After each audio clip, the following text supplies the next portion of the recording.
At his own basketball game, wearing a simple hoodie and cap, the most famous athlete in the world gets mistaken for a fake version of himself. A struggling single mother and her 8-year-old son think he's just another mall performer pretending to be Michael Jordan. Most celebrities would correct them immediately. Most would pull out their phone, prove their identity, maybe even feel insulted. But what Michael Jordan does next will shock you. His response to this case of mistaken identity doesn't just change one family's life. It transforms an entire community and teaches him the most important lesson of his career. Sometimes the greatest victories happen when no one knows who you really are. The lights of the Spectrum Center buzzed like angry bees above the basketball court. Michael Jordan pulled his gray hoodie tighter and adjusted his baseball cap as he watched his Charlotte Hornets battle the Miami Heat. The score was tied 89-89 with 4 minutes left in the fourth quarter. From his owner's box high above the court, Jordan could see everything: the sweat on his players' faces, the tension in the crowd, the way young fans pressed their noses against the glass, dreaming of one day playing on this same court. But tonight felt different. Tonight, Jordan didn't want to be the famous owner, sitting in his fancy box. He wanted to be a regular fan, eating overpriced hot dogs and cheering with everyone else. The halftime buzzer echoed through the arena. Jordan made his decision. "I'm going to grab some food," he told his assistant, Maria.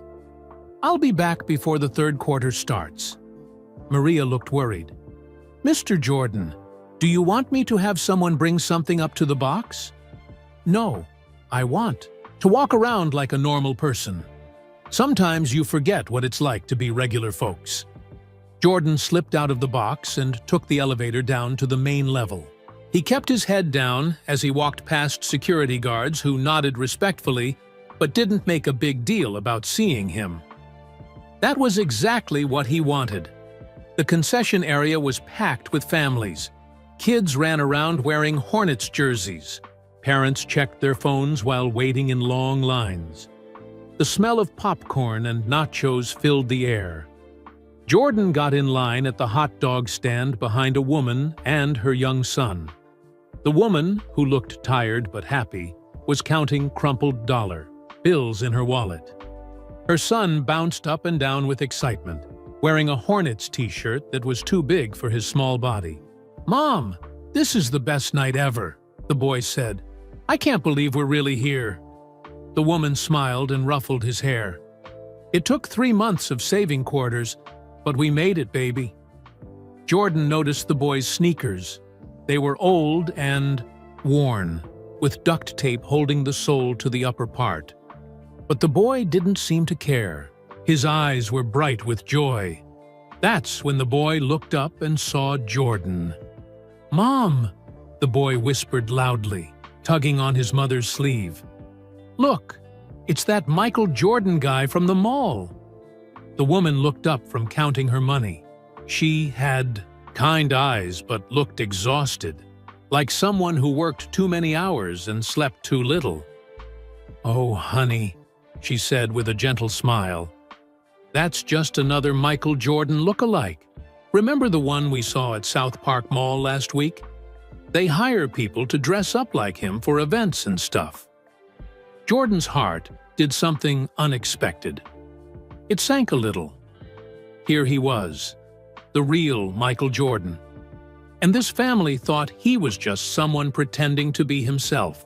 "I bet he's not even that good at basketball," the boy said, studying Jordan's face carefully. His mother laughed softly. "Marcus, don't be rude to the nice man." Marcus. Jordan filed the name away in his memory. "It's okay," Jordan said, surprising himself by how normal his voice sounded. "Are you two enjoying the game?" Marcus's face lit up like a Christmas tree. "This is my first NBA game ever. Mom saved up for 3 whole months to buy these tickets. We're sitting way up high, but I don't care. I can still see everything." The woman, who Jordan now knew was Marcus's mother, looked embarrassed. "Marcus, don't bother the man with our business." "No, it's really okay," Jordan said, meaning it. Something about this family touched his heart. "What's your favorite thing about basketball, Marcus?" "I practice every single day at the Boys and Girls Club on West Boulevard," Marcus said proudly.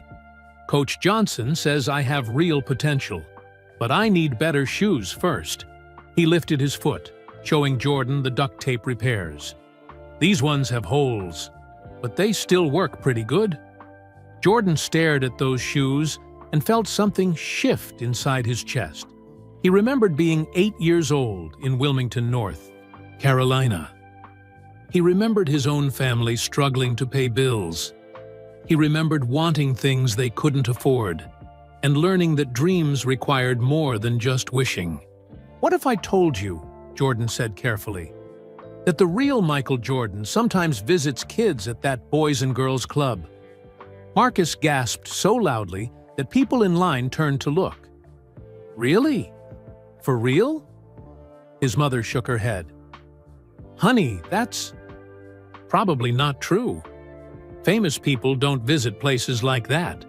But Jordan was already making a decision that would change everything. A decision so big and unexpected that even he wasn't sure where it would lead. The question was, what would he do next? Instead of telling them who he really was, Jordan made a choice that surprised even him. "You caught me," he said with a grin, playing along with their mistake. "I do work as a Michael Jordan lookalike around Charlotte. You have a good eye." Marcus beamed with pride. "I knew it. You look just like him, except maybe a little older." Jordan chuckled. "Well, the real Michael Jordan is getting older too. Are you really enjoying your first NBA game? It's the most amazing thing ever." Marcus bounced on his toes. Mom worked extra shifts at the hospital for 3 months to save up for these tickets. She cleans floors at night and works at Food Lion during the day. Marcus's mother looked embarrassed again. "Marcus, honey, the nice man doesn't need to hear about all that." But Jordan wanted to hear more.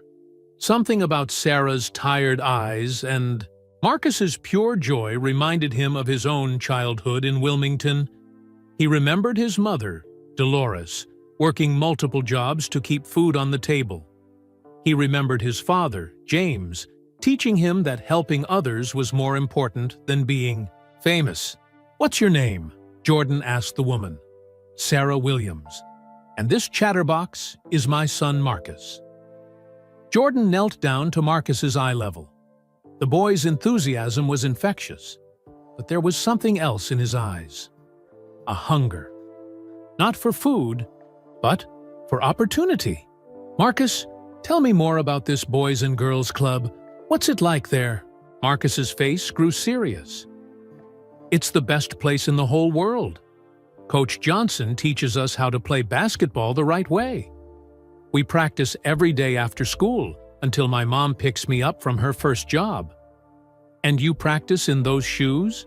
Jordan asked, looking again at the duct tape holding Marcus's sneakers together. "These are my only shoes," Marcus said matter-of-factly. "But Coach Johnson says it's not about the shoes. It's about the heart." Jordan felt something crack open inside his chest. This kid understood what many professional players never learned. "Marcus," Jordan said carefully, "what would you say if I told you that the real Michael Jordan grew up poor too? That his family didn't have much money when he was your age?" Marcus's eyes grew wide. "Really? Even Michael Jordan was poor once?" "Especially Michael Jordan," Jordan said. "Sometimes the people who achieve the most are the ones who start with the least." Sarah was watching this conversation with growing curiosity. Something about this look-alike felt different. The way he talked, the way he carried himself, the way he seemed genuinely interested in Marcus's story. "Mister, can I ask you something?" Marcus said. "Sure, buddy. Do you think kids like me can really make it?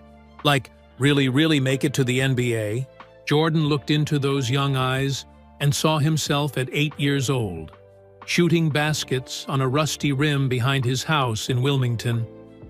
He saw every kid who had ever been told they weren't good enough, weren't tall enough, weren't rich enough. "Marcus, I'm going to tell you something important. The real Michael Jordan got cut from his high school basketball team when he was 15 years old." Marcus gasped. "No way." "Yes way. Everyone told him he wasn't good enough. But you know what he did?" "What?" "He used that disappointment as fuel. He practiced harder than anyone else. He proved that being counted out doesn't mean being counted down." Sarah was staring at Jordan now. The way he talked about Michael Jordan wasn't like a fan or even a professional impersonator. It was like someone who had lived those experiences himself. The line moved forward, and they ordered their food.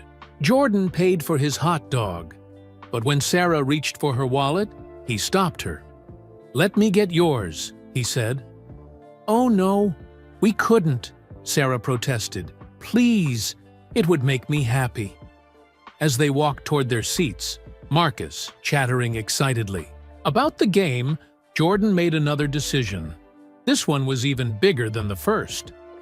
"Sarah, Marcus," he said, stopping in the hallway, "what if I told you that I know some people who could help Marcus with his basketball training?"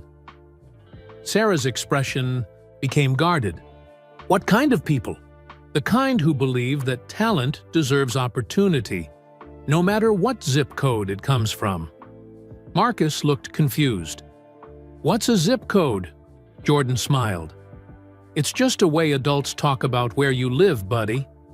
But here's the thing. Where you live doesn't determine how far you can go."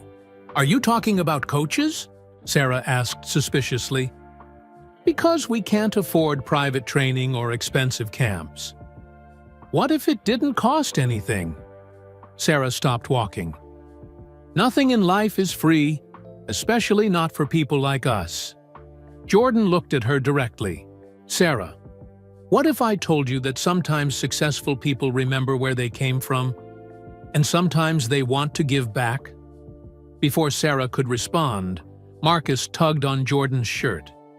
"Mr. Lookalike, if you really know people who could help me, could you also help my friend Keisha? She's really smart with computers but doesn't have one at home. And my friend Tommy draws amazing pictures but only has broken crayons." Jordan stared at this 8-year-old boy who had just blown his mind. Most kids would think only about themselves. Marcus was already thinking about his friends. "Marcus," Jordan said slowly, "you just gave me an idea that's bigger than basketball." "I did?" "Yes, you did. And it's going to change everything." Marcus looked puzzled. "I don't understand. What idea did I give you?" Jordan was about to answer when the third quarter buzzer sounded over the speakers. The hallway began filling with fans heading back to their seats. "We should get back to the game," Sarah said, checking her phone. "I don't want to miss any of it."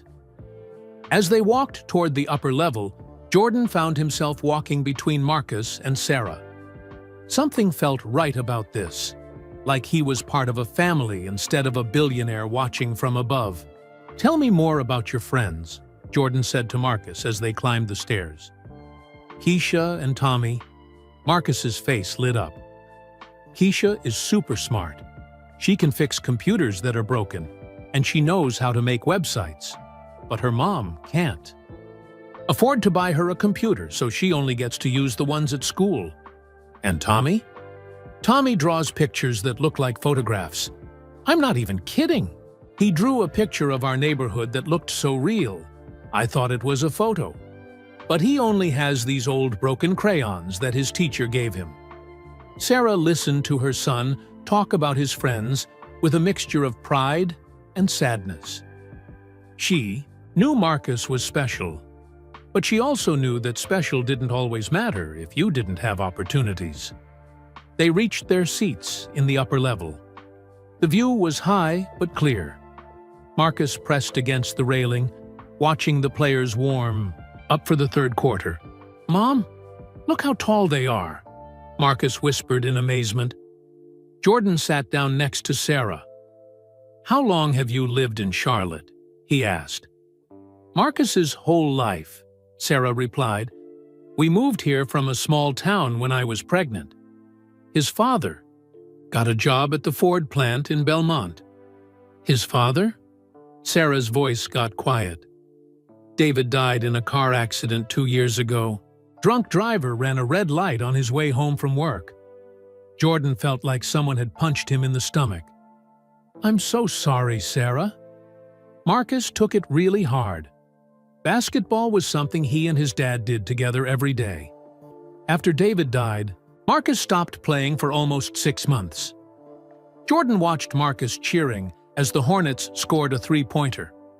The boy's joy seemed genuine, but now Jordan could see something else underneath it. A sadness that came from missing someone important. What brought him back to basketball? Coach Johnson at the Boys and Girls Club. He kept calling, kept asking Marcus to come back. Finally, Marcus went to one practice and something clicked. He started playing better than he ever had before. Like he was playing for someone? Sarah wiped her eyes. "Exactly. Sometimes I catch him talking to the sky when he's shooting free throws. I think he's talking to his dad." During a timeout, Marcus turned to Jordan. "Mr. Lookalike, can I show you something?" Marcus pulled out his phone. The screen was cracked, but it still worked. He opened a video that someone had taken of him at the Boys and Girls Club. Jordan watched 8-year-old Marcus dribble between cones, make perfect jump shots, and play defense like someone much older. The boy's form was nearly flawless. His basketball IQ was remarkable. "Who taught you to play like that?" Jordan asked, genuinely impressed. "My dad started teaching me when I was 4. Then Coach Johnson helped me get better. But mostly, I just watch videos of Michael Jordan and try to copy what he does." Jordan's heart nearly stopped. "You study Michael Jordan's moves?" Every night before bed, Mom found old YouTube videos of his games. "I watch how he holds his hands when he shoots, how he moves his feet, how he thinks about the game." Sarah smiled. "He probably knows more about Michael Jordan than anyone his age should. Sometimes I think he believes if he plays exactly like him, somehow his dad will see him from heaven." Marcus continued talking, unaware of the impact his words were having. "Coach Johnson says there's a basketball camp this summer at the University of North Carolina. It costs $500, but kids who go there sometimes get college scholarships later." Jordan knew about UNC camps. They were excellent, but $500 might as well be $5,000 for a family like this. "I've been saving quarters in a jar for 8 months, Marcus continued. "I have $23 so far. Coach Johnson says if I keep working hard, maybe I can find a way to go next year instead." Jordan looked at Sarah, who was staring at her hands. He could see the pain in her face, the pain of wanting to give her son everything but not being able to afford it.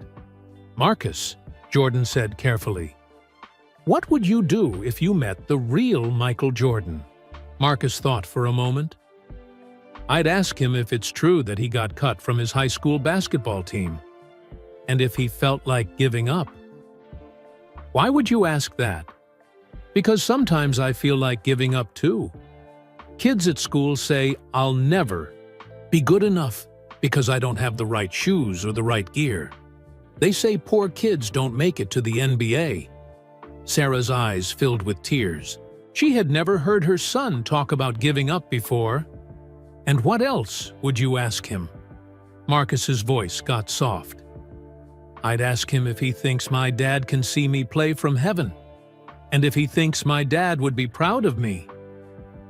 Jordan had to look away. In all his years of fame, no one had ever asked him questions that mattered this much. The game was exciting, but Jordan found himself watching Marcus more than the action on the court. The boy knew every player's name, every statistic, every strategy. He wasn't just a fan. He truly understood basketball at a deep level. When the Hornets won 106-102, Marcus jumped up and cheered like his team had just won the championship. "That was the best night of my whole life," Marcus announced. As they gathered their things to leave, Jordan made a decision that would change all their lives forever. "Sarah, Marcus," he said, "I want to give you my phone number." Sarah looked suspicious again. "Why?" "Because I meant what I said about knowing people who could help Marcus. And after tonight, I want to help." "We're not charity cases," Sarah said firmly. "I know you're not. You're good people who deserve good things. There's a difference." Jordan wrote his real phone number on a napkin and handed it to Sarah. "Call me tomorrow," he said. "I want to introduce Marcus to some people." As they walked toward the parking garage, Jordan realized something that shocked him. For the first time in years, he felt like he had a purpose bigger than basketball, bigger than business, bigger than being famous. He was about to do something that would test everything he believed about giving back. But first, he needed to make some phone calls. Jordan sat in his car in the Spectrum Center parking garage for 20 minutes after the game ended. He watched families like Marcus and Sarah walking to their cars, talking excitedly about the game they had just seen. But his mind wasn't on basketball anymore. It was on something much bigger. He pulled out his phone and called his assistant. "Maria, I need you to do something for me tomorrow morning. Find out everything you can about the West Boulevard Boys and Girls Club. I want to know who runs it, what programs they have, and what they need most." "Of course, Mr. Jordan. Is this for a donation?" Jordan paused. "It's for something bigger than a donation. I'll explain later." The next morning, Jordan did something he hadn't done in years. He borrowed an old Honda Civic from his office manager and drove to the West Boulevard Boys and Girls Club himself. No security, no fancy car, no entourage. Just Michael Jordan in jeans and a plain t-shirt. The building was older than he expected, but well-maintained. Kids' artwork covered the walls, and he could hear the sound of basketballs bouncing on a court somewhere inside. A man in his mid-40s greeted him at the front desk. He was tall and had the build of someone who had played basketball seriously. "Cantus, I help you?" the man asked. "I'm here about volunteering," Jordan said, sticking to the plan he had made during his sleepless night. "I called yesterday about helping with basketball training." The man's face brightened. "You must be John Davis. I'm Coach Johnson. We talked on the phone." Jordan had given a fake name when Maria called to set up this meeting. He needed to see this place through regular eyes, not through the lens of celebrity. "That's right. I'd like to help however I can." Coach Johnson led him through the building. They passed a computer room with 6 old desktop computers, a small library with worn books, and an art room where kids were drawing with supplies that had seen better days. "How many kids come here regularly?" Jordan asked. "About 150 kids between ages 6 and 16. Most come here after school because their parents are working. For a lot of these kids, this place is more than just an activity center. It's home." They reached the gymnasium. It was smaller than Jordan expected, with one full court and baskets that had clearly been repaired many times. About 20 kids were practicing, ranging from very young to teenagers, and there was Marcus. The boy was dribbling through cones with incredible focus. His tongue stuck out slightly as he concentrated, the same way Jordan used to do when he was learning difficult moves. "That's Marcus Williams," Coach Johnson said quietly. lost his father 2 years ago. His mom works 2 jobs just to keep food on the table. But that kid has more natural talent than anyone I've seen in 15 years of coaching. Jordan watched Marcus make 5 straight jump shots from different spots on the court. His form was almost perfect. What does he need most? Besides new shoes? Coach Johnson laughed sadly.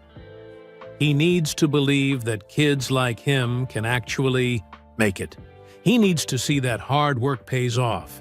And honestly, he needs a male role model. His mom is amazing, but she's spread too thin. Jordan felt something click into place in his mind. Coach Johnson, what if I told you I wanted to volunteer here regularly? Not just once or twice, but really commit to helping these kids? I'd say that would be incredible. Most volunteers come once and realize how much work it really is. What?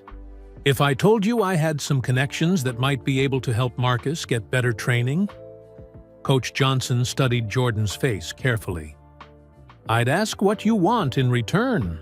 In my experience, people don't help kids like these unless they're getting something out of it. Jordan respected that answer. This man was protecting his kids, just like he should be. I don't want anything except to see these kids succeed. I grew up poor too, Coach.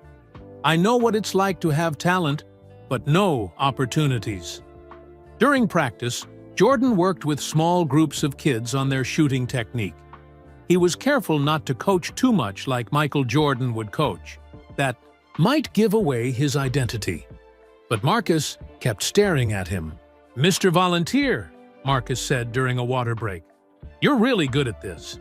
Did you play basketball in college? A little bit, Jordan answered with a smile.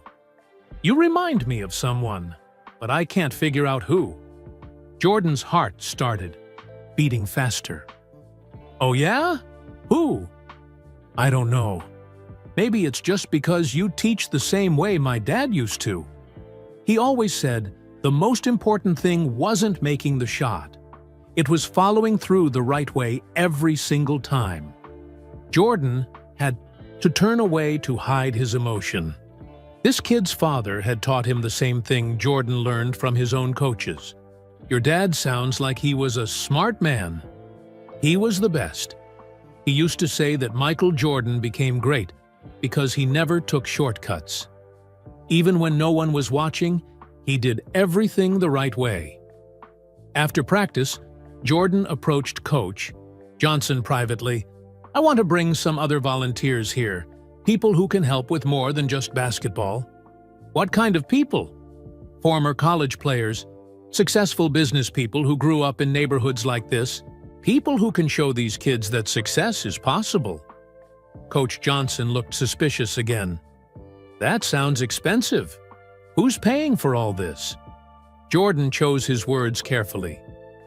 Let's just say someone who believes in giving back wants to invest in this community.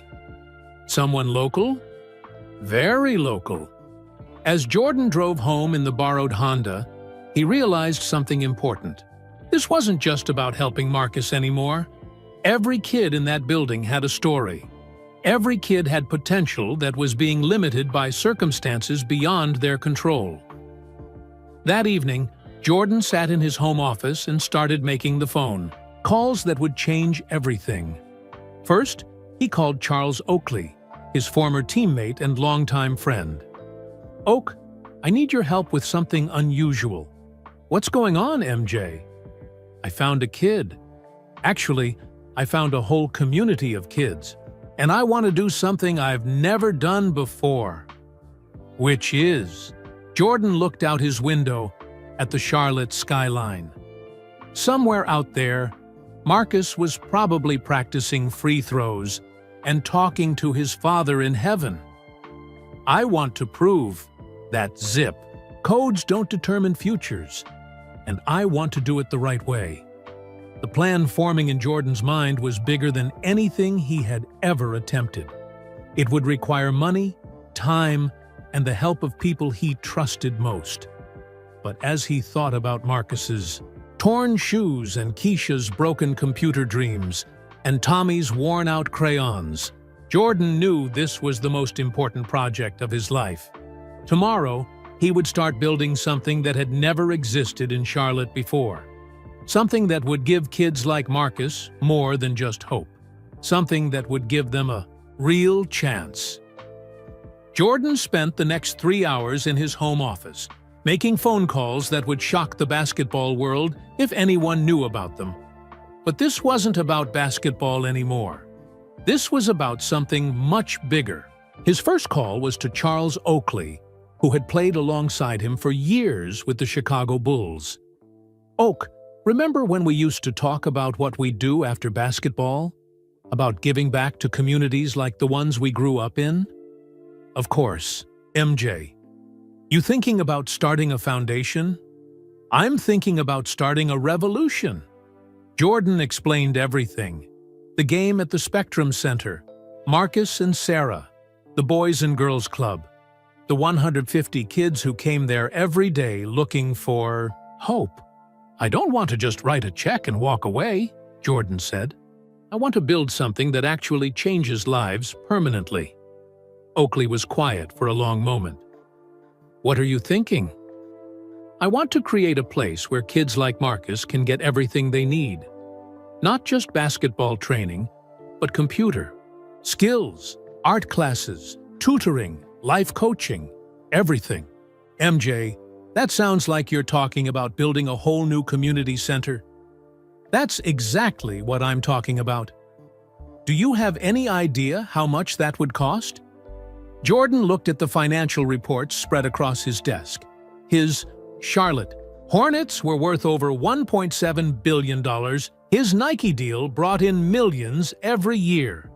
His other business investments made more money than he could spend in 3 lifetimes. "I'm prepared to spend $15 million, Oakley whistled. $15 million? MJ, that's serious money. "Oak, what good is money if you don't use it to make the world better? I've been blessed beyond anything I ever dreamed. Now, I want to be a blessing to others." His next call was to Roy Williams, the legendary basketball coach at the University of North Carolina. "Coach Williams, it's Michael Jordan. I need your advice about something important." "Michael, what can I do for you?" Jordan explained his plan. He told Coach Williams about Marcus, about the Boys and Girls Club, about his vision for a comprehensive community center. "Michael, that's a beautiful dream. But creating lasting change takes more than just facilities. These kids need mentorship, academic support, and most importantly, they need to believe success is actually possible for them. Then let's give them all of that.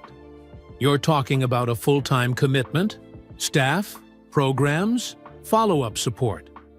It's like creating a small college campus." Jordan smiled. "Coach, you just gave me an even better idea." His third call was to Kemba Walker, who had grown up poor in the Bronx before starring at UNC and playing in the NBA. "Kemba, I have a proposition for you. What if we could create a program that finds talented kids from underserved communities and gives them the same opportunities that rich kids get?" "MJ, I've been waiting my whole life for someone to ask me that question. Count me in. I haven't even told you what it involves yet." "Doesn't matter. If it's about helping kids who remind me of myself, I'm all in." Jordan spent the next hour calling successful people who had grown up facing the same challenges as Marcus. Former NBA players, business executives, teachers, doctors, lawyers. People who understood what it meant to climb from the bottom. Gerald Wallace, who played for the Charlotte Bobcats, agreed to help with basketball training. Dr. Patricia Johnson, who grew up in East Charlotte and became a pediatrician, volunteered to run health and wellness programs. Marcus Thompson, a software engineer, who started coding on library computers, offered to teach technology skills. By 11 p.m., Jordan had assembled a team of 15 people willing to volunteer their time and expertise. But he still had one more call to make. The most important one. He picked up his phone and dialed the number written on the napkin from the basketball game. "Hello?" Sarah's voice sounded tired. She was probably just getting home from her night shift at the hospital. "Sarah, this is John Davis, the Michael Jordan lookalike from the game. I hope it's not too late to call." "Oh, no, it's fine. I just got home from work. Is everything okay?" Jordan took a deep breath. "Sarah, I told you I knew people who could help Marcus. I want to be completely honest with you about what that means. I'm listening. There's a group of successful people in Charlotte who believe that talented kids deserve opportunities regardless of their family's income. We want to offer Marcus something special." Sarah's voice became cautious. "What kind of something special?" "Free. Basketball training with former college and professional players. Academic tutoring to make sure his grades stay high. Life skills coaching to prepare him for whatever future he chooses." Sarah was quiet for so long that Jordan thought the call had dropped. "Sarah, are you there?" "I'm here. This sounds too good to be true. What do you want from us?" "We want Marcus to work hard, stay humble, and remember to help others when he becomes successful." "When he becomes successful?" "Not if." "Sarah, I've seen a lot of talented kids in my life. Marcus has something special. With the right support, there's no limit to what he can achieve." Another long pause. "Can I ask you something, John?" "Of course. Who are you really? And please don't tell me you're just a lookalike who happens to know all these important people." Jordan's heart started racing. He wasn't ready to reveal his identity yet, but he couldn't lie to this woman anymore. "I'm someone who grew up poor in North Carolina. Someone who got opportunities that changed my life. Someone who believes that every kid like Marcus deserves the same chance I got." That's not really an answer. It's the only answer I can give you right now. But I promise you this. Everything I'm offering is real, and it comes with no strings attached. Sarah sighed. "Marcus has been talking about you non-stop since the game. He says you understand basketball the way his father did." Jordan felt emotion rising in his throat. "Your son is special, Sarah. Not just his basketball skills, but his heart. The way he thinks about others, the way he honors his father's memory, the way he handles disappointment. Those are the qualities that create champions in life, not just in sports." If we say yes to this, what happens next? Jordan looked at the list of phone numbers on his desk. Tomorrow, he would start making calls that would change everything for Marcus, for Sarah, and for every kid at the West Boulevard Boys and Girls Club. What happens next is we prove that dreams aren't just for rich kids. When Jordan hung up the phone, he realized he had just committed to something bigger than any basketball game he had ever played. He was about to change an entire community, and he was going to do it one kid at a time. Starting with a boy named Marcus, who talked to his father in heaven while shooting free throws. 3 days later, Jordan arrived at the West Boulevard Boys and Girls Club in his borrowed Honda Civic. But this time, he wasn't alone. Sitting in the passenger seat was Kemba Walker, wearing jeans and a simple Charlotte Hornets t-shirt. "You sure about this plan, MJ?" Kemba asked as they walked toward the building. "I'm sure. These kids need to see that success is possible for people who look like them and grew up like them." "And you're still not ready to tell them who you really are?" Jordan adjusted his baseball cap. "Not yet. I want to earn their trust as just another volunteer first." Coach Johnson was waiting for them at the front door, having been told to expect a special visitor. "Kids!" Coach Johnson called out as they entered the gymnasium. "We have someone very special here today. "This is Kemba Walker." The reaction was immediate and explosive. 20 kids started screaming, jumping, and running toward Kemba like he was a rock star. Marcus was among them, but he hung back slightly, looking starstruck. "Mr. Walker," Marcus said when he finally found his voice, "is it true that you grew up poor too?" Kemba knelt down to Marcus's eye level. "It's true, little man. My mom worked 3 jobs in the Bronx. I wore hand-me-down clothes and practiced on outdoor courts with bent rims and chain nets, just like some of you do here." Jordan watched from the sideline, still playing his role as John Davis, volunteer. He was taking mental notes on every word, every reaction, every moment of connection. "But how did you make it to the NBA?" asked a girl named Keisha, the same one Marcus had mentioned who was good with computers. "Hard work, good grades, and people who believed in me when I didn't believe in myself," Kemba answered. "But you know what the most important thing was?" All the kids leaned in closer. "I learned that talent without opportunity is like having a car with no gas. It won't get you where you need to go." During practice, Kemba worked directly with each kid individually. Jordan watched him with Marcus, and something special was happening. Kemba was teaching Marcus advanced moves that most high school players didn't know. "Marcus, you have something special," Kemba told him after Marcus made 10 straight shots from the free throw line. "Your form is almost perfect, and your basketball IQ is incredible. But more importantly, you have heart." "What do you mean?" "I mean you play like every shot matters. You play like you're representing something bigger than yourself." Jordan saw Marcus's eyes fill with tears. "I am representing something bigger. I'm playing for my dad. He's watching from heaven." Kemba put his hand on Marcus's shoulder. "Your dad would be proud of how hard you work and how you treat your teammates."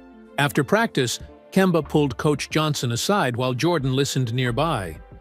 "Coach, that kid Marcus could play Division I basketball someday. Maybe even professionally if everything breaks right. You really think so?" "I know so, but he needs better training, better competition, and most importantly, he needs to start believing that college is actually possible for him." Jordan felt a surge of validation. One of the best point guards in recent NBA history had just confirmed what he had seen in Marcus. As the kids were getting ready to leave, Marcus approached Jordan. "Mr. Volunteer," Marcus said quietly, "can I ask you something?" "Sure, buddy." "Do you really think poor kids like me can make it? Like, really make it to college and maybe even the NBA?" Jordan looked into those 8-year-old eyes that held so much hope and so much doubt. "Marcus, I'm going to tell you something that someone very wise once told me when I was about your age." "What?" "Being poor doesn't make you less talented. Being poor doesn't make you less smart. Being poor doesn't make you less worthy of success. Being poor just means you have to work harder than everyone else to get the same opportunities." Marcus's eyes grew wide. "Really? Really? And if you're willing to work harder than everyone else, there's no limit to what you can achieve.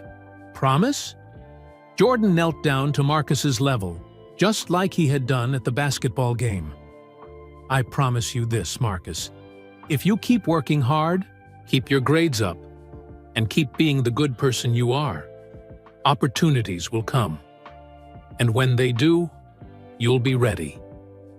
Marcus threw his arms around Jordan in a hug that nearly knocked him over. "Thank you for believing in me," Marcus whispered. After all the kids had left, Kemba and Jordan walked to their car. "That kid is going to be special," Kemba said.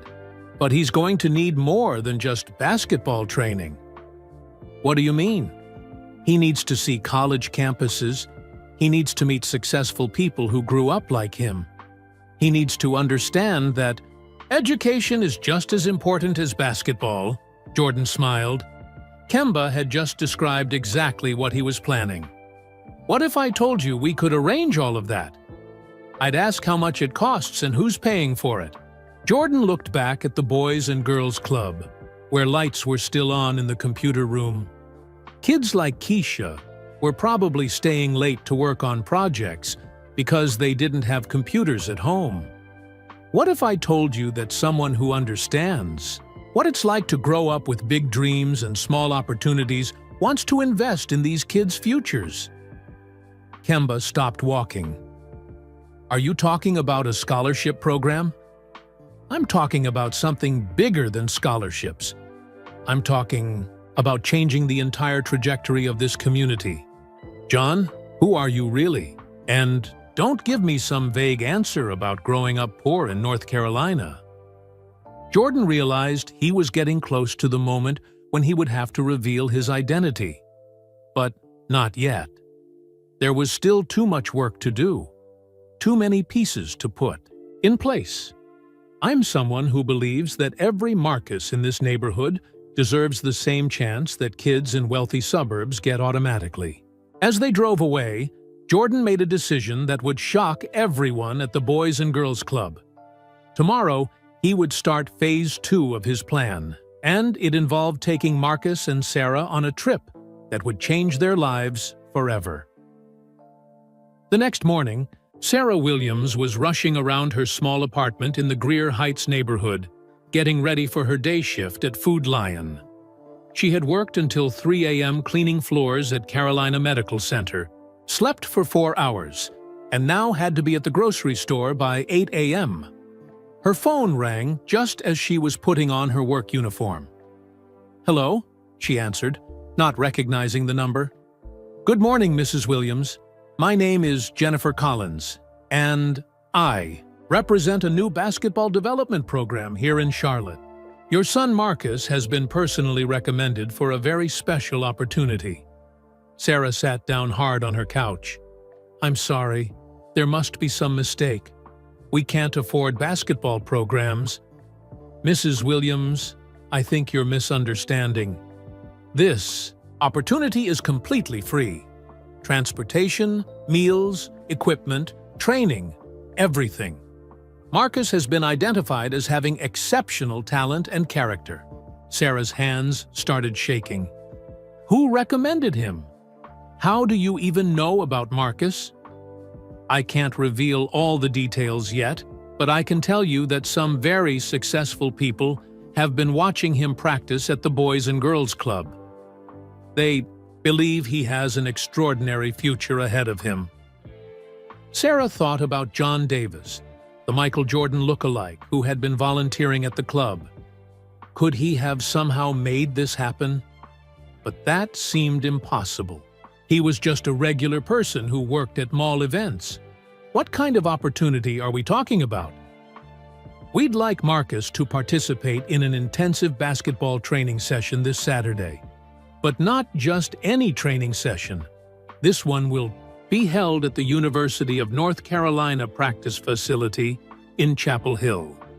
Sarah dropped her phone. UNC, the University of North Carolina, where Michael Jordan had played, where Marcus dreamed of playing someday, even though Sarah had never told him dreams like that could actually come true. She picked up the phone with trembling hands. "Are you absolutely sure this is real?" "Mrs. Williams, your son is going to have opportunities you never imagined possible. But I need you to trust us. There are people in this world who remember what it was like to have big dreams and small chances. They want to make sure talented kids like Marcus get the support they deserve." "I don't understand. Why Marcus? Why us?" "Because talent and character don't depend on your zip code or your bank account. Marcus has both in abundance." Sarah started crying. After 2 years of working multiple jobs, worrying about rent, and watching her son practice in torn shoes, Someone was telling her that his dreams might actually be possible. When would this training session happen? This Saturday morning. We'll provide transportation from Charlotte to Chapel Hill and back. Marcus will train with former college players and current UNC coaches. He'll see the facilities where some of the greatest players in basketball history learned their craft. What about me? Can I come? Of course. We want you there. This is about supporting your entire family, not just Marcus. After hanging up, Sarah called her sister Regina, sobbing into the phone. Regina, something incredible is happening, but I don't understand any of it. What's going on? Someone wants to take Marcus to train at UNC for free. They say he has exceptional talent. Sarah, that sounds too good to be true. Are you sure this isn't some kind of scam? I don't know. But Regina, what if it's real? What? If Marcus really does have a chance? Meanwhile, Marcus was at the Boys and Girls Club, practicing free throws during his lunch break from school. Coach Johnson watched him make 15 straight shots. Marcus, you've been practicing those free throws for an hour. What's got you so focused today? I keep thinking about what Mr. Kemba Walker said yesterday, about talent needing opportunity. And I just want to be ready, in case an opportunity comes. Coach Johnson smiled. This kid had no idea that his opportunity was about to be bigger than anything he could imagine.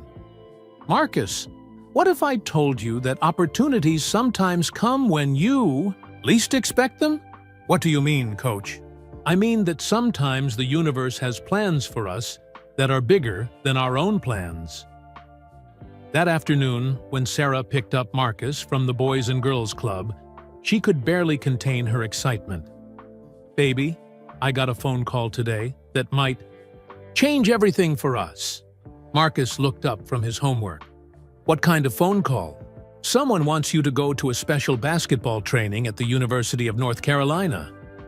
Marcus's eyes grew so wide that Sarah thought they might pop out of his head. UNC? The real UNC? Where Michael Jordan played. The real UNC, baby. Marcus started bouncing in his seat. Mom, are you being serious right now? This isn't a joke? It's not a joke. They said you have exceptional talent. But Mom, we can't afford stuff like that. They said it's completely free. Everything. Marcus was quiet for a long moment, processing this information. Mom, do you think Dad knows about this? Do you think he's watching from heaven? Sarah's eyes filled with tears. Baby, I think your daddy has been watching over you this whole time, and I think he's very proud. That evening, Marcus called his best friend Tommy. Tommy, you're not going to believe what happened. What? I'm going to train at UNC, the University of North Carolina, where Michael Jordan played. No way! Are you serious? I'm totally serious. Mom says there are people who think I have exceptional talent. Marcus, that's incredible. Maybe you really will make it to the NBA someday. After Marcus went to bed, Sarah sat on her couch staring at the phone number Jennifer Collins had given her.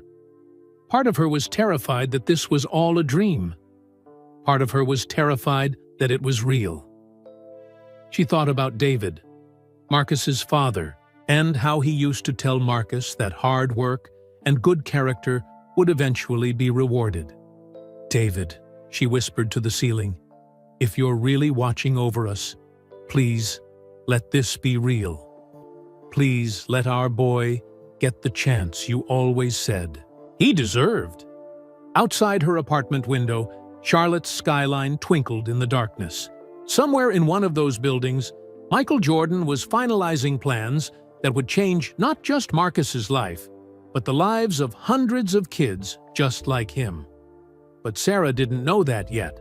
All she knew was that tomorrow she would find out.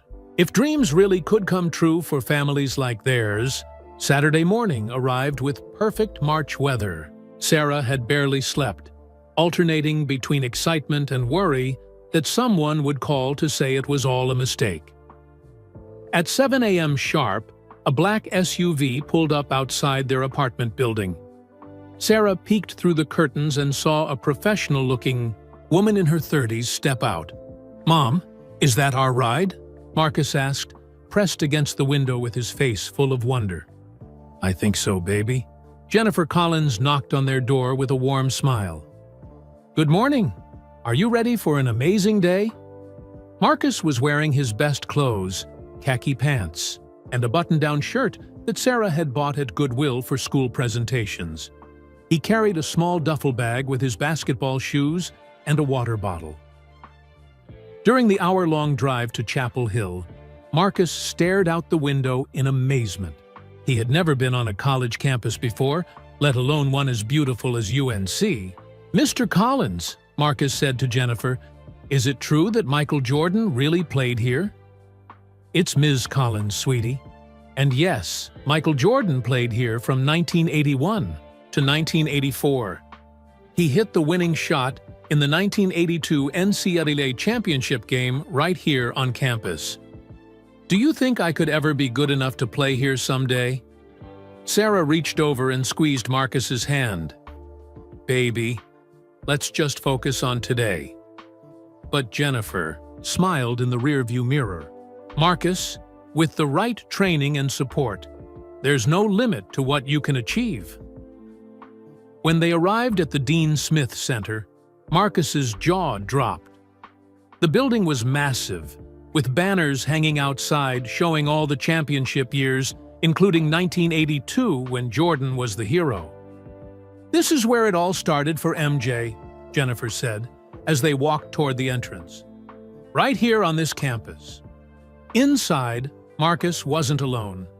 There were 9 other kids there, all around his age, all from different parts of North Carolina. Sarah noticed they all had something in common. They looked like kids from working families, wearing their best clothes, but still showing signs of financial struggle. The training was led by former UNC players and current college coaches. Marcus had never received instruction this advanced before. They worked on footwork, shooting mechanics, game strategy, and mental toughness. "Marcus," called out Coach David Harrison, a former UNC assistant, "show me your free throw form." Marcus stepped to the line and made 10 straight shots, using the same form his father had taught him years ago. "Outstanding! Who taught you to shoot like that?" "My dad, before he died, and Coach Johnson at the Boys and Girls Club." Coach Harrison's expression softened. "Your dad taught you well, son. That form is nearly perfect." During a break, one of the college coaches pulled Sarah aside. "Mrs. Williams, your son is remarkable. His basketball IQ is off the charts for someone his age. With proper training and academic support, he could earn a full scholarship to any college in America." Sarah started crying. "Sir, 6 months ago, I was worried about keeping the lights on. Now you're talking about college scholarships. I don't understand how this is happening." "Sometimes guardian angels work in mysterious ways," the coach said. With a knowing smile, Marcus was having the time of his life. He learned advanced dribbling moves, practiced with college-level equipment, and scrimmaged against other talented kids. But more importantly, he was seeing that college was a real place where real kids like him could actually belong. "Mom!" Marcus called out during lunch. "Did you see that gym? It's bigger than our whole apartment building." After training, Jennifer handed Sarah an envelope. "What's this?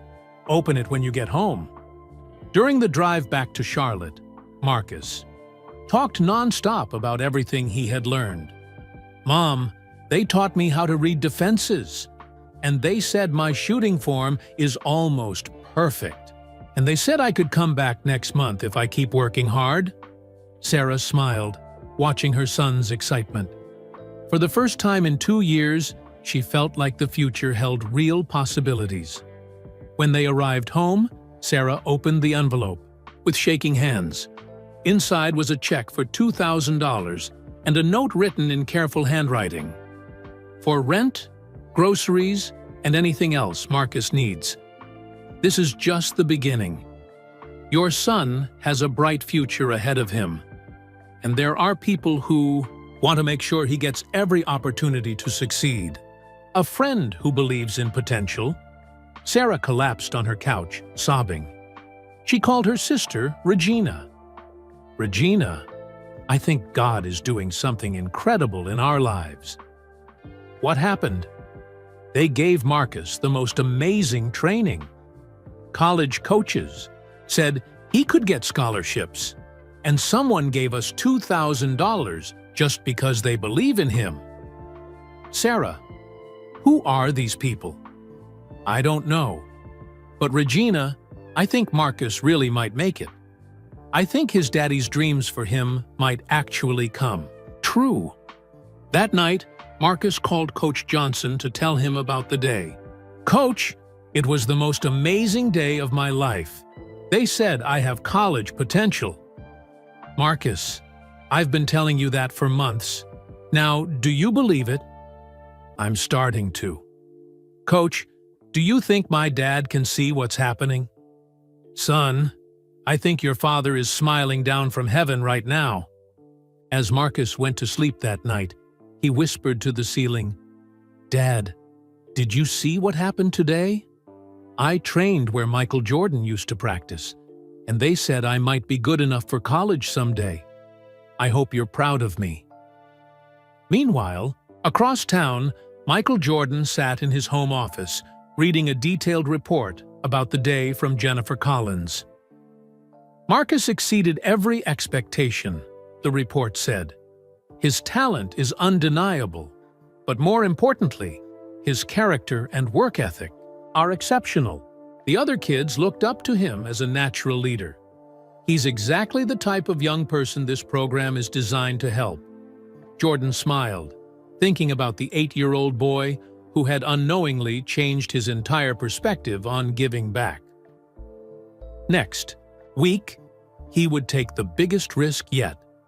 It was time to tell Marcus and Sarah the truth about who he really was, and their reaction would determine everything that came next. Jordan had been volunteering at the West Boulevard Boys and Girls Club for 3 weeks now. Marcus had grown so comfortable with John Davis that he often stayed after practice just to talk about basketball and life. Today was different. Today, Jordan had made the decision that would change everything. He called Sarah at 2 p.m. while she was on her break at Food Lion. Sarah, it's John Davis from the Boys and Girls Club. I need to ask you something important. Of course. What is it? Can you come to the club after Marcus's practice today? There's something I need to discuss with both of you. Something that will explain everything that's been happening. Sarah's voice became cautious. What do you mean, explain everything? I mean, it's time you knew the truth about who's been helping your family. And why? John, you're scaring me. Is something wrong? Nothing's wrong, Sarah. In fact, everything is about to make perfect sense. That afternoon, Jordan arrived at the Boys and Girls Club with his hands shaking slightly. This was harder than any championship game he had ever played. In basketball, the worst thing that could happen was losing. Today, he risked losing the trust of a family he had grown to love. Marcus was practicing free throws when Jordan walked in, just like always. The boys' routine never changed. 15 shots. Then he would look up at the ceiling and whisper something to his father. "Hey, Mr. John," Marcus called out. "Watch this." Marcus made 10 straight free throws, each one perfect. "That's incredible, buddy. Your form is getting better every day." After practice, Jordan asked Coach Johnson if he could use the office. Coach Johnson nodded, understanding that something important was about to happen. Sarah arrived looking nervous. She had been wondering for weeks, who was really behind all the opportunities Marcus was receiving. Jordan gathered Marcus and Sarah in Coach Johnson's small office. His heart was pounding so hard, he was sure they could hear it. Marcus, Sarah, I need to tell you something very important. And I hope you'll understand why I did things the way I did. Marcus looked confused. Are you in trouble, Mr. John? Jordan took off his baseball cap and looked directly at them for the first time without trying to hide his face. My name isn't really John Davis. My name is Michael Jordan. The office became completely silent. Marcus's eyes grew wide, then wider, then so wide that Jordan thought they might never return to normal size. Sarah gasped and covered her mouth with both hands. You remember that night at the Hornets game when you thought I was a lookalike working at mall events? Jordan continued. I'm not a lookalike. I'm the real Michael Jordan. I own the Charlotte Hornets. Marcus started shaking. His whole body was trembling like he was cold, even though the room was warm. You're really him? The real, actual Michael Jordan? Yes, son, I'm really him. Sarah stood up and started pacing around the small office. I don't understand. Why would you lie to us? Why would you pretend to be someone else? Jordan's voice became soft and careful. Because I wanted to know who you really were. Not who you would be if you knew I was Michael Jordan, but who you actually are as people. Tears started flowing down Marcus's face. So, all those times we talked about basketball and life and my dad, that was really Michael Jordan talking to me? Every word was real, Marcus. Every conversation we had was genuine. Sarah sat back down, still in shock. The basketball training at UNC, the money, the volunteers, that was all you? That was all me. But not because I'm Michael Jordan. Because I'm someone who grew up poor in Wilmington, North Carolina, just like Marcus is growing up poor in Charlotte. Because I remember what it felt like to have big dreams and no clear path to achieve them. Marcus wiped his eyes with his sleeve. Are you mad that we didn't recognize you? Jordan actually laughed. Mad? Marcus, that was the best thing that could have happened. You treated me like a regular person. You asked me real questions about failure and giving up. You shared your real feelings about missing your dad. If you had known who I was from the beginning, none of that would have happened. Coach Johnson, who had been listening from the doorway, stepped into the room. I've known who John really was since his first day here, Coach Johnson said, but these kids needed someone who believed in them as people, not someone who just wrote checks because he was famous. Sarah looked directly at Jordan. Mr. Jordan, I need to ask you something, and I need you to be completely honest. Of course. Why? Us? Why Marcus? There are thousands of kids in Charlotte who need help. What made you choose our family? Jordan thought about that night at the Spectrum Center, about Marcus's torn shoes and pure joy, about Sarah counting crumpled dollar bills, about the way Marcus asked about failure instead of success, because Marcus asked me if I felt like giving up when I got cut from my high school team. Most kids ask about championships or money. Your son wanted to know about overcoming disappointment. That told me he understood that success isn't about never failing. It's about what you do after you fail. Marcus looked up at Jordan with tears still in his eyes. So you really did get cut from your high school team? I really did. And it was the best thing that ever happened to me, because it taught me that being told no doesn't mean never. It just means not yet. Sarah was crying now too. Mr. Jordan, what happens now? Now that we know the truth? Jordan pulled out a folder he had been carrying. Now we talk about something bigger than basketball camps. or tutoring, or even college scholarships. He opened the folder, revealing architectural, drawings, and business plans that would shock them both. I want to build something in this neighborhood that's never existed before. Something that will help not just Marcus, but every kid like him. Marcus leaned forward to look at the drawings. "What is it?" Jordan smiled. "It's a place where dreams come true. And you, Marcus Williams, are going to help me design it."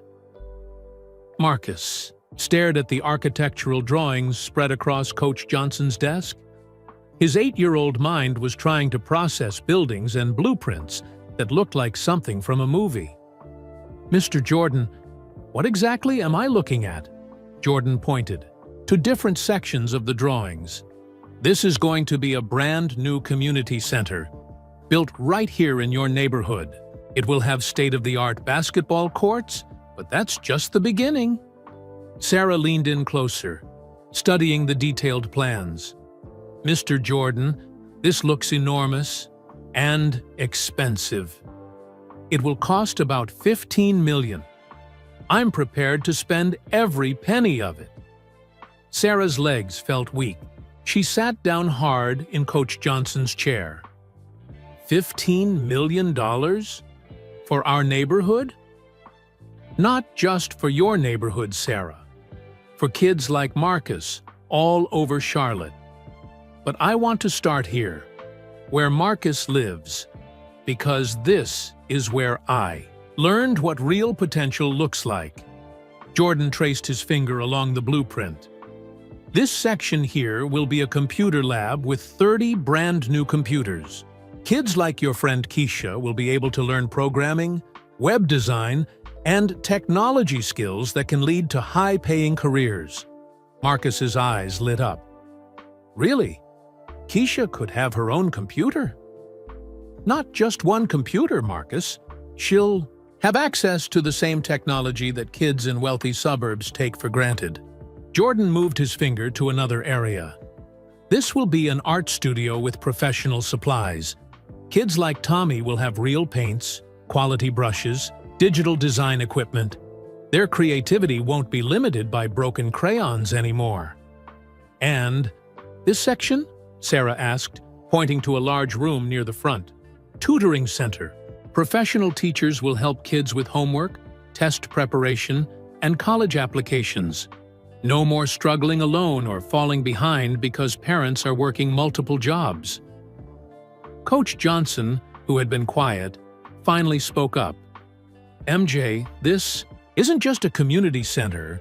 This is like a small college campus." "Exactly. Because these kids deserve the same opportunities that wealthy kids get automatically." Marcus was studying the basketball courts on the blueprint. "Mr. Jordan, these courts look bigger than the ones we have now. They're regulation NBA-size courts with professional-grade floors. You'll train on the same type of courts where I played professionally." Sarah shook her head in amazement. "But why, Mr. Jordan? Why would you spend so much money on kids you barely know?" Jordan sat down on the edge of the desk, looking directly at Sarah and Marcus. "Because 30 years ago, I was a kid from Wilmington who needed someone to believe in me. My high school coach, Clifton Herring, saw something in me that I didn't see in myself. My college coach, Dean Smith, taught me that success isn't just about what you achieve personally. It's about who you lift up along the way." He stood up and walked to the window, looking out at the neighborhood where Marcus lived. "I've been successful beyond my wildest dreams. I've made more money than I could spend in 10 lifetimes. I've won championships, built businesses, achieved everything I ever wanted. But you know what makes me happiest?" Marcus and Sarah waited for his answer. "Moments like this. Moments when I can use my success to create real opportunities for others." Jordan turned back to face them. "This building will have a health clinic where families can get medical care they can afford. It will have a cafeteria that serves free breakfast and dinner to any kid who needs it. It will have meeting rooms where parents can take classes to improve their job skills. Sarah's voice was barely a whisper. You're talking about changing our entire community. That's exactly what I'm talking about. But here's the thing, Marcus. I need your help. Marcus straightened up. You need my help? But I'm just a kid. You're not just a kid. You're a kid who knows this community better than I do. You know which kids have talent but no opportunities. You know what problems need to be solved. Jordan pulled out a chair and sat directly across from Marcus. I have a proposition for you, young man. Yes, sir? I want you to be the first student in our new program. I want you to train with college-level coaches. I want you to get tutoring from the best teachers in Charlotte. I want you to learn leadership skills. And most importantly, I want you to help me find other kids in this neighborhood who have the same potential you have. Marcus looked confused. You want me to help you find other kids? Marcus, you mentioned Keisha and Tommy and other friends who have different talents. I want you to be my scout. I want you to help me identify kids who deserve opportunities. Sarah spoke up. Mr. Jordan, this is overwhelming. You're asking an 8-year-old to take on adult responsibilities. Jordan smiled. Sarah, your son has been taking on adult responsibilities since his father died. He's been the man of the house, supporting you emotionally while you work multiple jobs. He's been thinking about others when most kids only think about themselves. He turned back to Marcus. I'm not asking you to be an adult. I'm asking you to be exactly who you already are, a kid who cares about his friends and his community. Marcus was quiet for a long moment, thinking. Finally, he spoke. Mr. Jordan, can I ask you something? Of course. What happens to kids who aren't good at basketball or computers or art? What about kids who are just regular? Jordan was stunned. Even now, even after learning about a $15 million opportunity that would change his life, Marcus was thinking about other people. Marcus, that might be the smartest question anyone has ever asked me. It is? Yes. Because you just made me realize that my plan isn't big enough. Sarah looked confused. What do you mean? Jordan stood up and started pacing, his mind racing, with new possibilities. I was thinking about programs for kids with obvious talents. But Marcus is right. What about kids who just need a safe place to grow? Kids who need help with basic life skills? Kids who need to see successful adults who look like them? He stopped pacing and looked at Marcus with amazement. You just changed my entire vision. I did? Is that bad? No, son. It's brilliant. You're absolutely right. Why should this program only be about specific talents? Why not create opportunities for every type of potential? Jordan's excitement was building. We could have programs for kids interested in medicine, engineering, teaching, business. We could have mentorship programs where successful adults spend time with kids just to show them what's possible. Sarah watched this transformation happening in real time. Mr. Jordan, my son just made your $15 million project a lot more expensive, didn't he? Jordan laughed, a genuine, joyful laugh. Sarah, your son just made my project a lot more important. Money isn't the issue. Vision is the issue. And Marcus just gave me a vision bigger than I ever imagined. He knelt down to Marcus's level one more time. You know what this means, don't you? What? I'm going to need a lot more help. I'm going to need someone who understands all these different kids and all their different dreams. I'm going to need someone who thinks about his community before he thinks about himself. Marcus's eyes started to shine with understanding. You mean, I need you to be my partner in this, not just my first student. Are you ready for that kind of responsibility? Marcus looked at his mom, who was crying tears of joy and nodding her head. "Yes, sir. I'm ready." But Marcus wasn't finished talking. He looked at his mom, then at Coach Johnson, then back at Michael Jordan. For a long moment, he was quiet, like he was thinking about something really important. Finally, he spoke again. "Mr. Jordan, can I ask you something else?" "Of course, buddy." "If we build this amazing place, and we help kids like Keisha and Tommy, what happens next? After they get better at computers and art and basketball?" Jordan looked puzzled. "What do you mean?" Marcus stood up and walked to the window, looking out at his neighborhood just like Jordan had done minutes earlier. "I mean, what happens when they grow up? Do they leave and never come back? Do they move to fancy neighborhoods and forget about kids like us?" Sarah felt a surge of pride. Her 8-year-old son was asking questions that most adults never thought about. "Marcus, what are you getting at?" Jordan asked. Marcus turned around to face everyone. "Mr. Jordan, you came back. You became successful, and you came back to help. Kids like you used to be. But what if we teach all these kids to be successful, and then they don't come back?" Coach Johnson's eyes widened. "Marcus, are you asking about giving back?" "I guess so. I just think, if we're going to help all these kids become successful, we should also teach them to help other kids when they grow up." Jordan stared at Marcus in complete amazement. This child had just identified the most important part of any community development program: sustainability. "Marcus, you just solved a problem that most adults never even think about." "I did?" "Yes. You're absolutely right. It's not enough to help kids become successful. We have to teach them that success means coming back to help the next group of kids." Jordan sat down heavily in Coach Johnson's chair. His mind was racing with new possibilities. "What if this community center had a rule?" Jordan said slowly. "What if every kid who benefits from our programs has to promise that when they become successful, they'll come back and help other kids?" Sarah nodded thoughtfully. "Like paying it forward."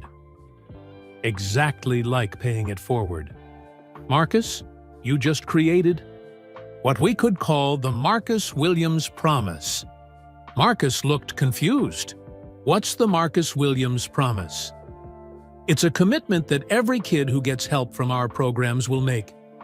They promise that when they become successful, not if, but when, they'll return to help the next generation of kids." Coach Johnson started getting excited.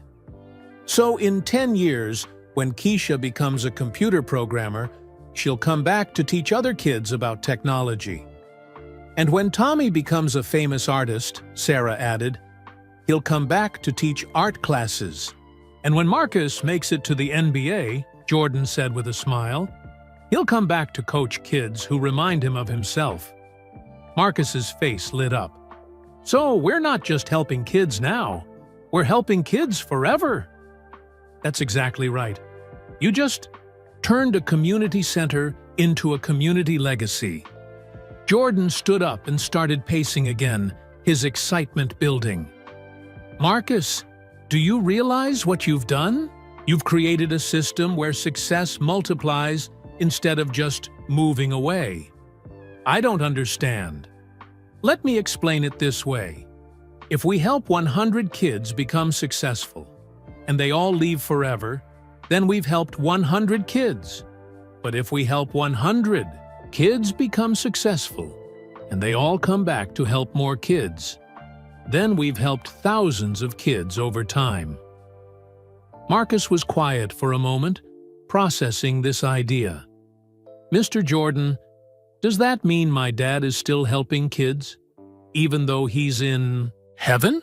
Jordan felt emotion rise in his throat. "What do you mean?" "Well, my dad taught me about basketball and working hard and being kind to people. And now I'm going to teach other kids the same things. So even though he's gone, he's still helping. Kids through me. Sarah started crying. Coach Johnson wiped his eyes. Even Jordan had to look away for a moment. Marcus, Jordan said quietly, that might be the most beautiful thing anyone has ever said about what it means to honor someone's memory.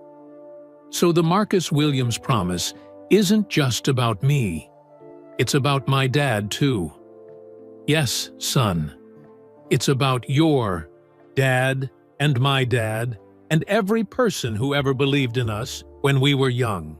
Jordan knelt down to Marcus's level one more time.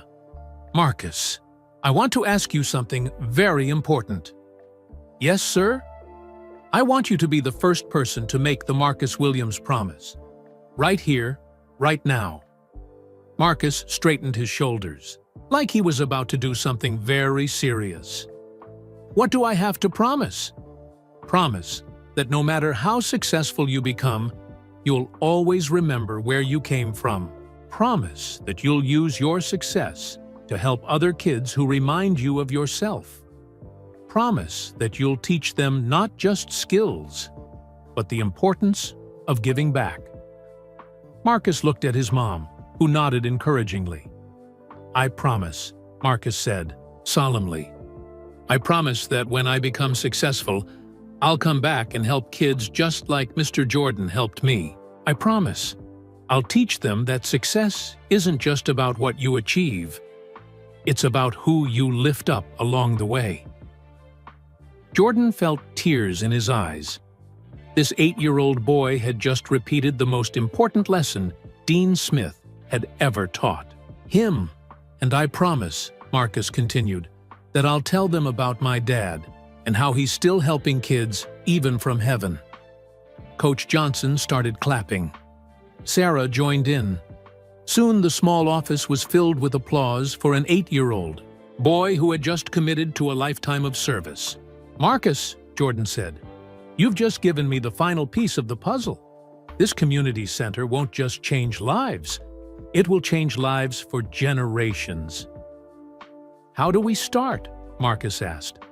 Jordan smiled and pulled out his phone. We start by making some phone calls to very important people. And Marcus? Yes, sir? You're going to help me make those calls. Because this is your vision now, too. As Jordan started dialing the first number, he realized something incredible had happened. He had come to help one family, but Marcus had taught him how to help an entire community forever. The student had become the teacher, and the teacher couldn't wait to see what they would build together.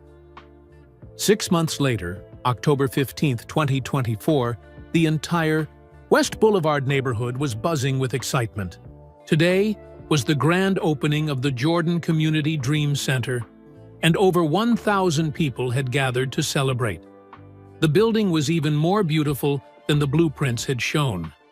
Modern glass windows reflected the Charlotte skyline, while colorful murals painted by local kids covered the walls. The entrance featured a bronze plaque that read, Where Dreams Come True, established in honor of the Marcus Williams Promise. Local news stations had cameras everywhere. The mayor was there. Current NBA players had flown in from across the country. But the most important people were the kids from the neighborhood, wearing their best clothes and carrying basketballs, art supplies, and laptops. Marcus, now 9 years old and wearing a brand new suit that actually fit him, stood on the main stage next to Michael Jordan. He was holding a microphone and looking out at a crowd bigger than any basketball arena he had ever seen. 6 months ago, Marcus began, his voice steady and confident. I met a man at a basketball game who I thought was just pretending to be Michael Jordan. The crowd laughed warmly. Today, I know that the real Michael Jordan isn't famous because of basketball. He's famous because of what he does when nobody is watching. The applause was thunderous, but Marcus wasn't finished. This building has basketball courts, but it also has computer labs for kids like my friend Keisha, who just got accepted to a special programming camp at Duke University. In the audience, Keisha beamed with pride, holding her mother's hand.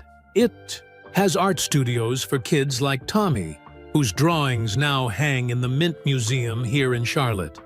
Tommy, sitting in the front row, held up a small canvas he had painted that morning. It has tutoring rooms for kids like Maria, who is now helping other kids learn English while keeping straight A's herself. But the most important thing about this place isn't the building, Marcus continued. It's the promise. Mr. Jordan promised me that being poor doesn't make you less talented. He promised me that hard work can overcome any obstacle. But I want to make a promise too. Marcus turned to face Jordan directly. Mr. Jordan, I promise that I'll never forget where I came from. I promise that when I'm successful, and I will be successful, I'll come back here and help other kids just like you helped me. I promise that I'll pass on what you taught me. That true champions don't just win games, they lift people up. The crowd erupted in applause that lasted for 3 full minutes. Jordan put his arm around Marcus, fighting back tears. Sarah, watching from the front row, thought about how much her life had changed.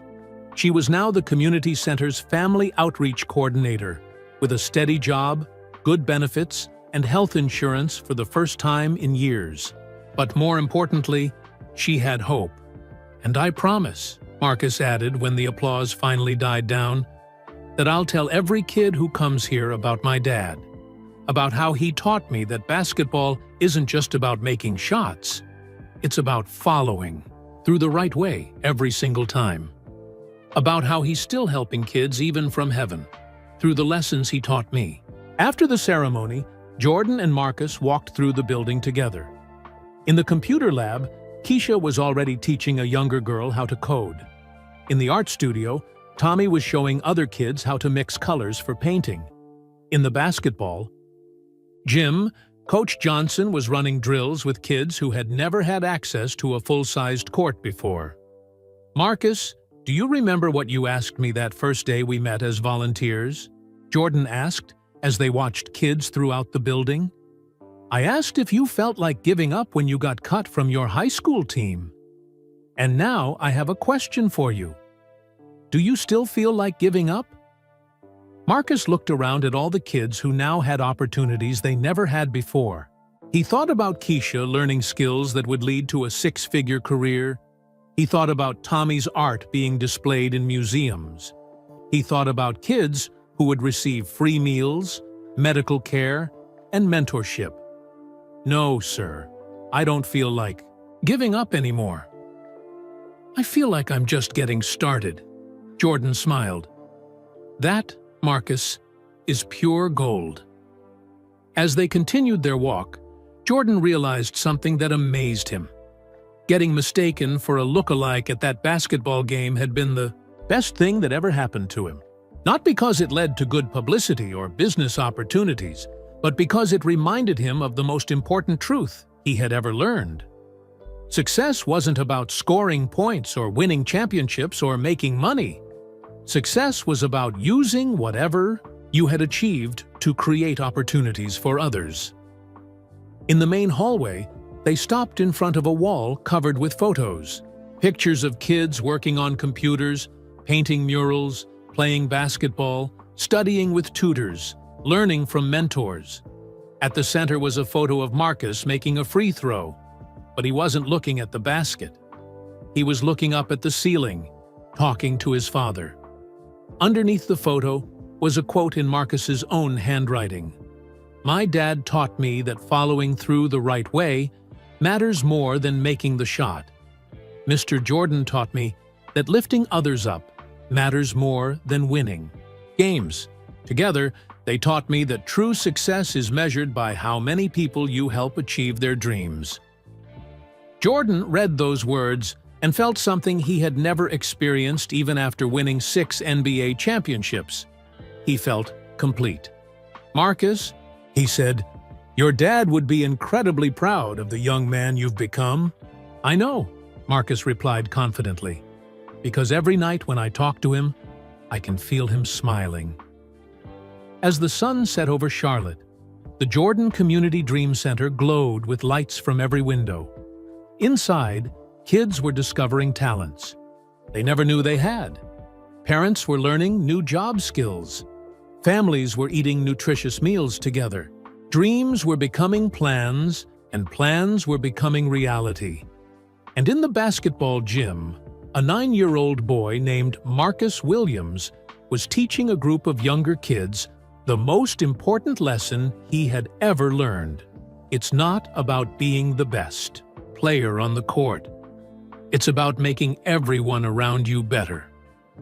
That night, as Jordan drove home, he thought about the conversation that had started it all. Marcus asking if he felt like giving up after being cut from his high school team.